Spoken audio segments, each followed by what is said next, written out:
하나님 말씀 같이 보겠습니다. 에베소서 4장 7절에서 12절 말씀까지 저랑 한 절씩 교독해서 봉독하겠습니다. 에베소서 4장 7절에서 12절 말씀입니다. 제가 먼저 읽겠습니다. 우리 각 사람에게 그리스도의 선물을 분량대로 은혜를 주셨나니 그러므로 이르기를 위로 올라가실 때에 사로잡혔던 자들을 사로잡으시고 사람들에게 선물을 주셨다 하였도다. 올라가셨다 하였은즉 땅 아래 낮은 곳으로 내리셨던 것이 아니면 무엇이냐? 내리셨던 그가 곧 모든 만물 위에 오르신 자니 이는 만물을 충만하게 하려 하심이라. 그가 어떤 사람은 사도로, 어떤 사람은 선지자로, 어떤 사람은 복음 전하는 자로, 어떤 사람은 목사와 교사로 삼으셨으니 이는 성도를 온전하게 하여 봉사의 일을 하게 하며 그리스도의 몸을 세우려 하심이라. 아멘. 어느 집에 어두운 곳을 아주 무서워하는 어린 아이가 있었습니다. 한 5, 6살 된 아이인데 어느 날 밤에 엄마가 그 아이에게 말했습니다. 얘 뒷마당에 가서 빗자루를 좀 가지고 와라. 그랬더니 이 아이가 엄마 밖에 깜깜한데요, 무서워서 못 가져와요, 그렇게 얘기하는 것입니다. 그랬더니 엄마가 하시는 말씀이, 야 아가야, 밖에도 예수님이 계시는데 뭐가 무섭니? 예수님이 널 지켜주실 거야. 그랬더니 이 아이가 정말요? 밖에 예수님 계세요? 그리고는 뒷문으로 가가지고 문을 빼꼼히 조금만 열고 그 문틈으로 이렇게 말하는 것입니다. 예수님 빗자루 좀 갖다 주세요. 이렇게 얘기했다는 것입니다. 참 아이의 믿음이 갸륵하기도 하고, 또 한편으로는 이 빗자루 안 갖다 주시면 실망하면 어쩌나, 이런 생각을 좀 했습니다. 아마 지혜로운 부모라면 예수님이 엄마 보고 가져오랜다, 냉큼 가서 가져다 주지 않았을까, 그런 생각을 합니다. 여러분에게 있어서 예수님은 어떤 분이십니까? 여러분 사진에 보시면 그 인디아나주의 라이언 화이트라고 하는 소년이 있었습니다. 인디아나주에서 쭉 성장을 했고, 이 소년은 어렸을 때부터 혈유병을 앓아가지고 피가 멈추지 않는, 그래서 정기적으로 병원에 가서 피를 수혈받아야 되는 그런 병을 가지고 있었습니다. 13살이 되었던 1984년도에 병원에서 수혈을 받다가 그만 병원 측의 실수로 인해 가지고요, 에이즈에 감염되게 되었습니다. 그런데 그 사실을 언론을 통해서 밝혀지면서 그 라이언이 다니던 학교의 학부모들과 학생들이요, 이 라이언의 등교를 거부하기 시작하는 것입니다. 그 학교가 소속되어 있던 하워드 카운티, 우리 베델교회가 속한 하워드 카운티가 아니고 그 일리노이, 그 인디아나주의 하워드 카운티에서요, 그 교육부에서도 이 라이언의 학교를 등교를 금지하는 사태가 일어났습니다.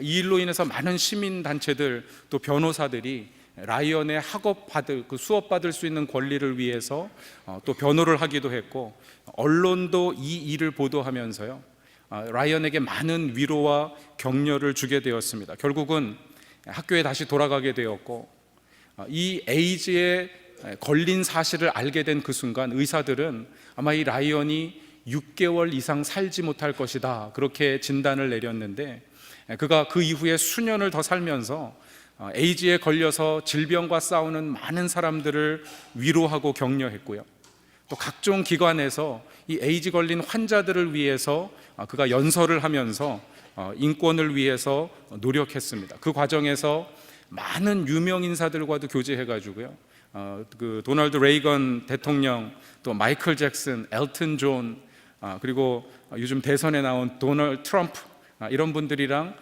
편지를 주고받고 또 선물을 받으면서 이 라이언 자신도 유명 인사가 되었습니다.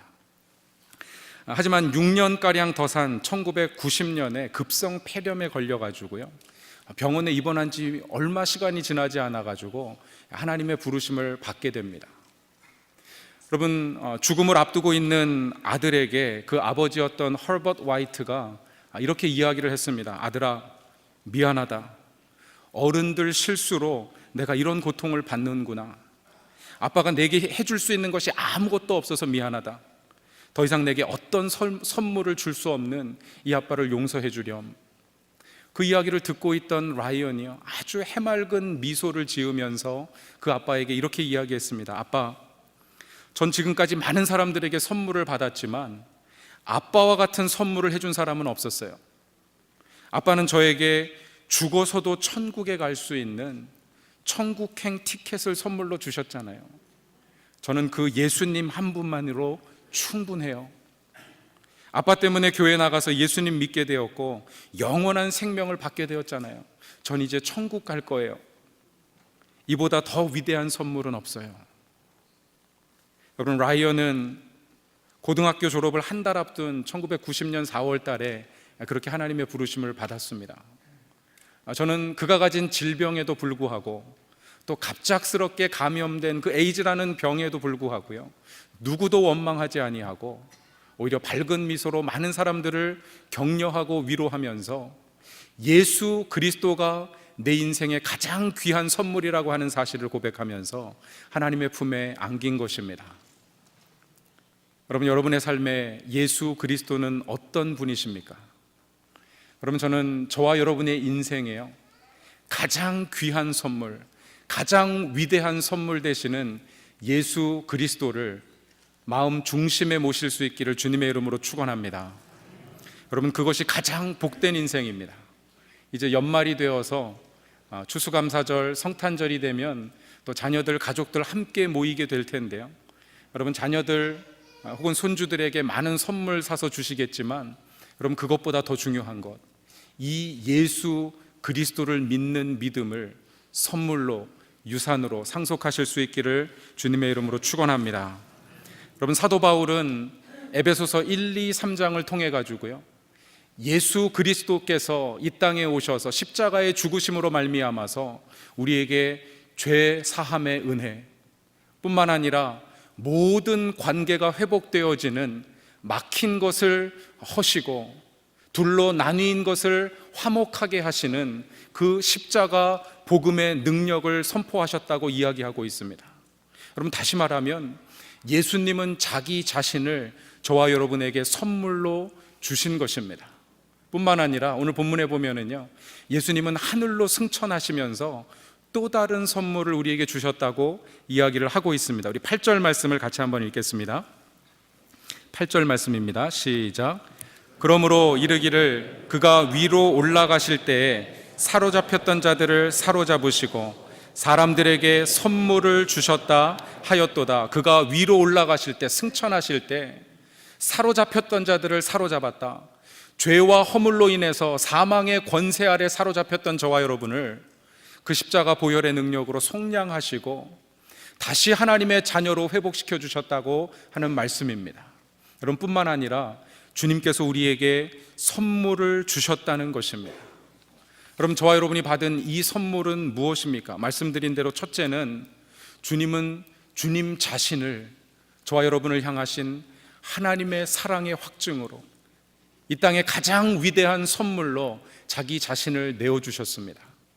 여러분, 뿐만 아니라 주님께서 승천하시면서 선물을 주셨다고 이야기하는데 이것이 무엇인가? 여러분, 성경에 보면 8절에 보면 기억이라고 하는 표시가 제 성경에는 되어 있고 이것이 시편 68편 18절을 인용한 것이다 이렇게 이야기하고 있는데요, 사실 시편 68편을 인용한 게 사도 바울이 처음이 아닙니다. 사도행전 2장에 보면 사도 베드로도 예수님을 소개하면서 하나님께서 예수님을 승천하실 때 높은 곳으로 올리시고 나서 우리에게 선물을 주셨다는 이야기를 하고 있습니다. 우리 사도행전 2장 33절 말씀인데요, 같이 한번 읽도록 하겠습니다. 사도행전 2장 33절 말씀입니다. 시작. 하나님이 오른손으로 예수를 높이심에 그가 약속하신 성령을 아버지께 받아서 너희가 보고 듣는 이것을 부어주셨습니다. 하나님께서 우리에게 주신 선물, 예수님께서 승천하시면서 저와 여러분에게 주신 선물은요, 다름이 아니라 바로 성령 하나님이십니다. 여러분, 저는 저와 여러분의 삶이 우리 성령님으로 충만하시기를 주님의 이름으로 축원합니다. 여러분, 성령은요, 내가 기도하고 간구해서 구해야 될 어떤 그 비인격적인 대상이 아니라 성령 하나님은 내가 예수 그리스도를 구주로 고백하는 그 순간 우리의 삶의 중심에 좌정하시는 인격적인 하나님이십니다. 우리가 그 하나님을 인정하고 성령 하나님께서 내 삶을 다스리시도록 내 삶을 내어드리면은요, 저는 저와 여러분의 삶 가운데 풍성한 은혜를 경험하게 하실 줄로 믿습니다. 여러분, 우리에게 주신 선물이 성령님이다 이렇게 말씀하셨는데, 어떤 분들은 고작 그건가 이렇게 생각할지도 모르겠습니다. 우리가 느낄 수도 가질 수도 소유할 수도 없는 영혼을 주셨다는 거죠. 하나님의 영을 우리에게 부어주셨다는 것이죠. 여러분, 그런 분들은 성령님이 어떤 분이신지를 모르는 것입니다. 여러분, 성령님을 우리에게 주셨다고 하는 것은요, 하나님이 모든 것을 주셨다는 말씀이에요. 하나님의 자녀로서 지혜의 영, 능력의 영이신 그 하나님의 영이 우리 삶에 충만하게 임하셨다고 하는 것은요, 우리에게 모든 가능성, 한계가 없는 은혜를 주셨다는 말씀입니다. 여러분이 혹시 보셨는지 모르겠는데, 한국 2016년 연초에 이 안방 브라운관을 강타했던 드라마가 하나 있습니다. 태양의 후예라고 하는 드라마인데, 아마 보신 분도 있고 못 보신 분도 있을 텐데, 저도 못 보다가 지난 여름에 일주일 휴가를 내가지고 저희 아이들과 함께 휴가 갔다가 뭐 할까 그랬더니 그거 보자는 거예요. 그래가지고 10편을 이틀 동안 내리 다 봤습니다. 여러분, 그 드라마를 보니까 그런 장면이 나오더라고요. 이 아랍 연합 의장인 무바라트라고 하는 그 아랍 연맹 의장이죠. 총상을 입고 그 주인공인 강모연이라고 하는 의사가 근무하는 야전병원에 실려오는데, 다 치료를 해주고 나서요, 그 무바라트가 이 치료해준 의사 강모연과 남자친구인 그 누구죠? 유시진이라고 하는 대위에게 명함을 2장 건네줍니다. 뭐든지 요구하면 들어줄 수 있는 명함, 아랍 세계 16억 인구를 대표하는 절대 권력을 가진 이 무바라트가 준 명함이에요. 병원을 지어달라면 병원을 지어줄 거고요, 뭐 부를 요구하면 부를 지어줄 텐데, 그만 이 유시진 대위가 데이트하느라고 렌트카 하나 빌리고 또 한 번은 구해주느라고 헬리콥터 구하는데 사용해버렸습니다. 여러분, 무바라트가 준 명함은요 2장밖에 없습니다. 하지만 성령님께서 저와 여러분에게 주신 은혜는요 limitless, 한계가 없는 은혜요 능력이요 지혜인 줄로 믿습니다. 믿음으로 그 성령의 축복을 받아서 우리 삶 가운데 사용해야 되는 것입니다. 그럼 사도 바울은 이 성령의 축복을 주님께서 어떻게 주셨는지 2가지로 이야기를 하고 있습니다. 첫 번째로는 우리 7절 말씀인데요, 우리 같이 한번 읽도록 하겠습니다. 7절 말씀 시작. 우리가 각 사람에게 그리스도의 선물의 분량대로 은혜를 주셨나니. 아멘. 주님께서 우리에게 선물을 주실 때 그리스도의 선물의 분량대로 은혜를 주셨다 이렇게 말씀하고 있는데, 이게 무슨 말이냐면요, 여러분, 주님이 모든 사람들에게 똑같이 은혜를 주셨다는 말씀이 아닙니다. 여러분, 모든 사람에게 똑같이 나누어 주는 것은 한계가 있을 때 그렇게 나눠주는 거예요. 저도 가끔 우리 부목사님들 주중에 불러가지고 제 사무실에 오시라 그래서 커피를 좀 타드립니다. 제가 이렇게 커피를 내리면 커피 파트에 한 800cc 정도 커피가 내려지는데, 4분 5분 와서 앉아 계시면 제가 참 고민이 돼요. 왜냐하면 똑같이 나눠줘야 되니까.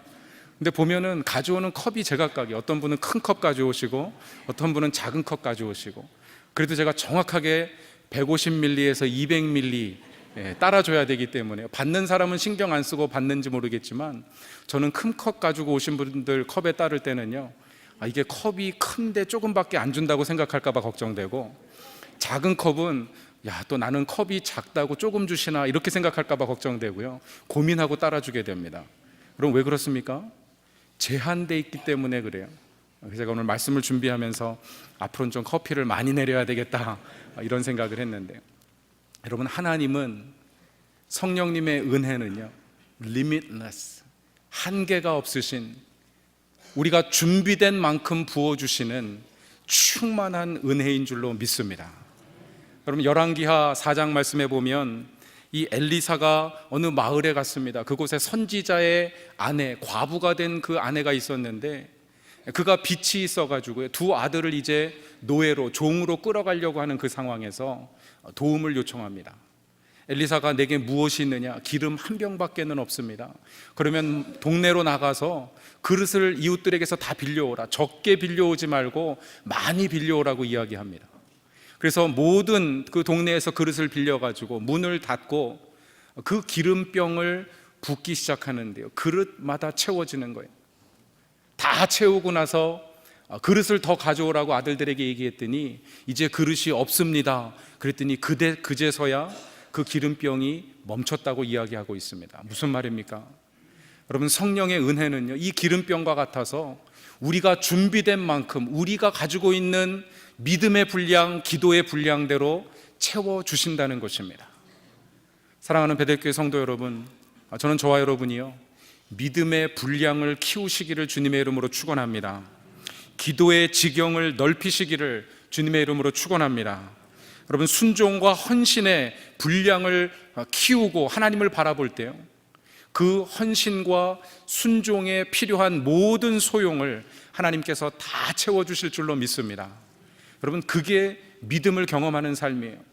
하나님 살아계신 것을 증거할 수 있는 어떤 믿음의 도약의 계기가 되는 것입니다. 여러분, 주님은 우리가 준비된 믿음의 분량대로 다 채워주십니다. 여러분, 우리가 그런 믿음을 가지고 살아가요. 우리 자녀들도요, 그 믿음을 보고 따라오는 것입니다. 여러분, 목회자들이 정말 하나님 앞에 순수하게 모든 것을 헌신하고 주님을 따르는 모습을 보여주어야 성도들도 그렇게 헌신하고 온 교회가 정말 하나님 앞에 순종하고 헌신하는 공동체가 되어지는 것입니다. 여러분, 저는 어느 선교사님이 그런 이야기를 하시는 것을 봤는데, 이 선교사님이 선교지 가가지고 이제 복음을 전하고 제자 양육을 하고 교회를 개척하게 됐습니다. 어느 날은 예배를 드리고 교회를 다 이제 마치고 나서 점심 식사를 하느라고 이 선교사님이 대표 기도를 하는데 느낌이 좀 이상하더래요. 그래서 눈을 뜨고 기도하다가 눈을 뜨면서 이렇게 봤더니 성도들이 식사 기도하면서 다들 이러고 있더래요. 이러고. 그래서 기도 끝나고 나서 아니 왜 기도하면서 팔을 젓냐고 그랬더니 아니 원래 기도는 그렇게 하는 게 아니냐고 그러시더래요. 왜냐하면 선교사님도 그렇게 기도하지 않으셨냐고. 무슨 말인가 알아봤더니 이 선교사님이 식사 기도하면서 거기 파리가 하도 많으니까 파리를 쫓느라고 이렇게 하셨는데, 기도는 그렇게 하는 줄 알고 그렇게 기도했다는 거예요. 그럼 뭐 우스운 이야기지만은요, 그럼 선교지에 가면 현지인들이 선교사를 보고 믿음을 배웁니다. 그럼 우리 자녀들이 성장하면서요, 부모의 믿음을 보고 신앙이 무엇인지, 기도가 무엇인지, 헌신과 순종이 무엇인지를 보고 배우는데, 여러분, 말로는 겉으로는 신앙을 이야기하면서 정작 삶의 현장에서 내 유익을 쫓고 내 만족을 추구하고 하나님 앞에 헌신하고 순종하기보다는 내 기쁨을 추구하는 삶의 모습을 보면은요, 그 자녀들의 신앙이 어떻게 되겠냐는 거예요. 사랑하는 베델교회 성도 여러분, 저는 저와 여러분이요, 정말 전심으로 하나님을 바라보고 하나님을 향한 아름다운 희생과 순종의 이야기를 삶의 이야기로 써나가실 수 있기를 주님의 이름으로 축원합니다. 그럼 두 번째로, 주님께서 선물을 주실 때는요, 필요대로 우리에게 선물을 주십니다. 우리 11절 말씀을 같이 한번 읽겠습니다. 11절 말씀입니다. 시작. 사도로, 어떤 사람은 선지자로, 어떤 사람은 복음 전하는 자로, 어떤 사람은 목사와 교사로 삼으셨으니. 여러분, 이 구절의 주어가 무엇입니까? 그가라고 하는 것이 주어예요. 하나님은 은사를 주시고 내게 어떤 축복과 은혜를 주시는데, 내가 원하는 것, 내가 원해서 목사가 되고 교사가 되는 것이 아니라 그가 우리를 그렇게 부르시고 사용하신다는 것입니다. 여러분, 하나님이 우리 각자에게 필요한 은혜를 다 허락해 주셨습니다. 예배 전에 영상을 통해도 봤지만, 여러분, 그 남자의 삶에 얼마나 많은 은혜와 축복을 주셨습니까?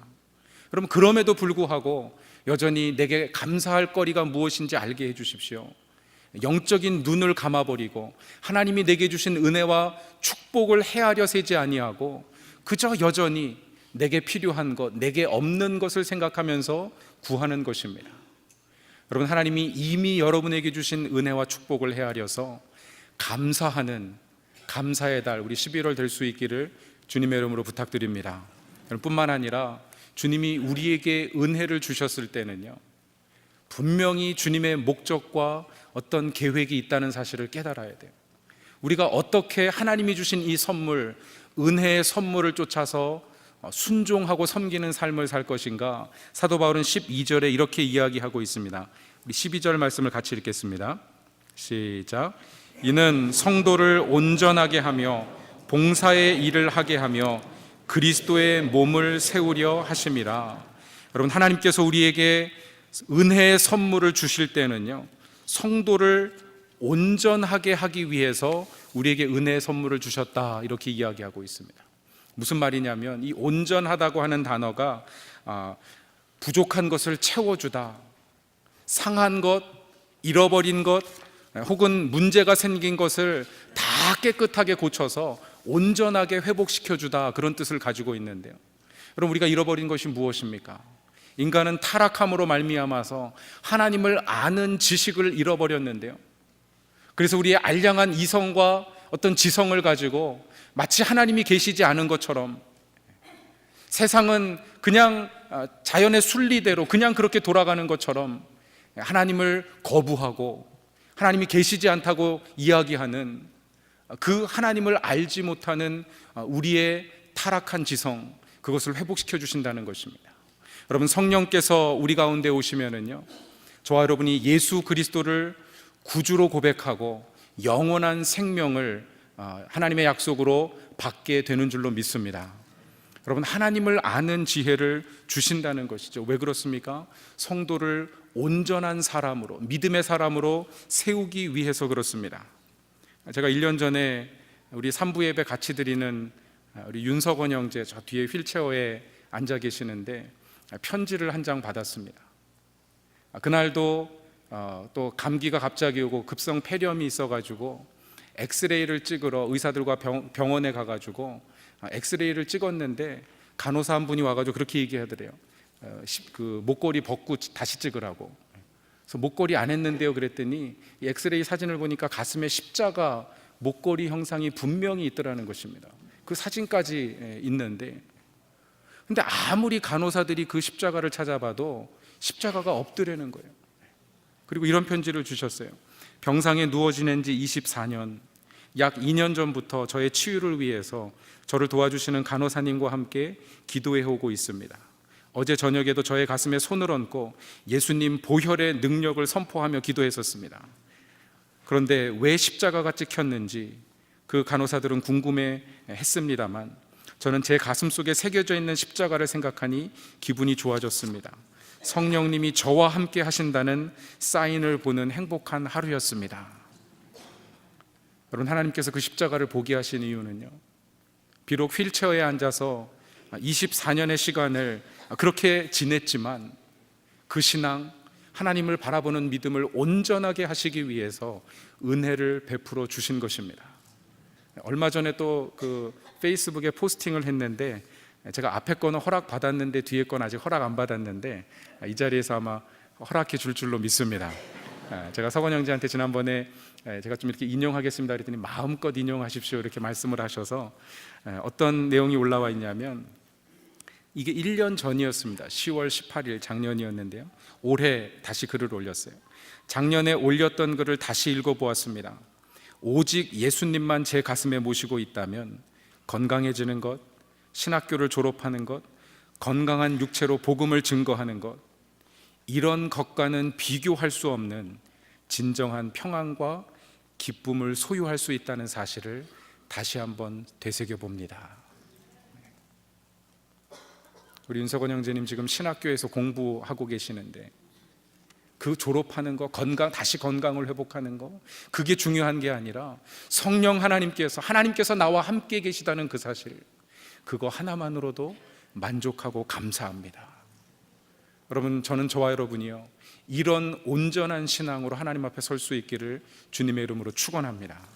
내게 없는 것, 부족한 것, 그것만 바라보는 게 아니라 하나님이 내게 주신 은혜가 무엇인가, 하나님, 정말 하나님 살아계신 것, 나와 함께 하시는 증거를 내게 보여주시옵소서.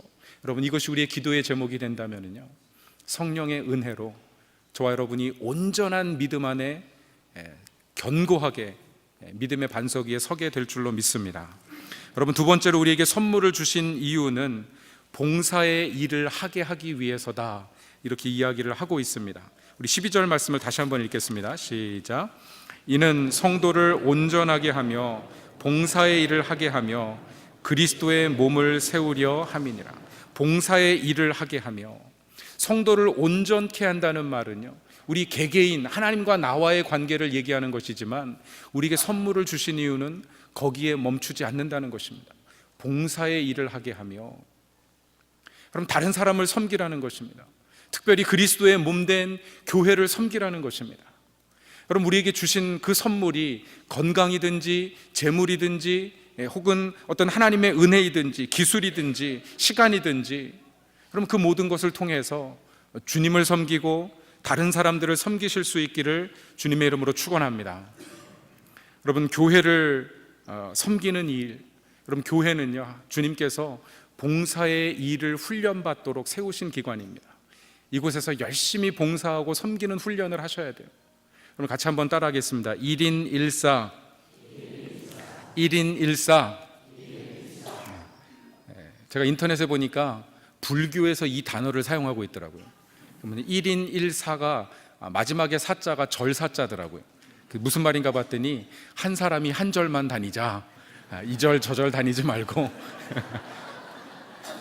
여러분, 제가 1인 1사 하는 게 한 교회 다니자 뭐 그런 얘기가 아닙니다.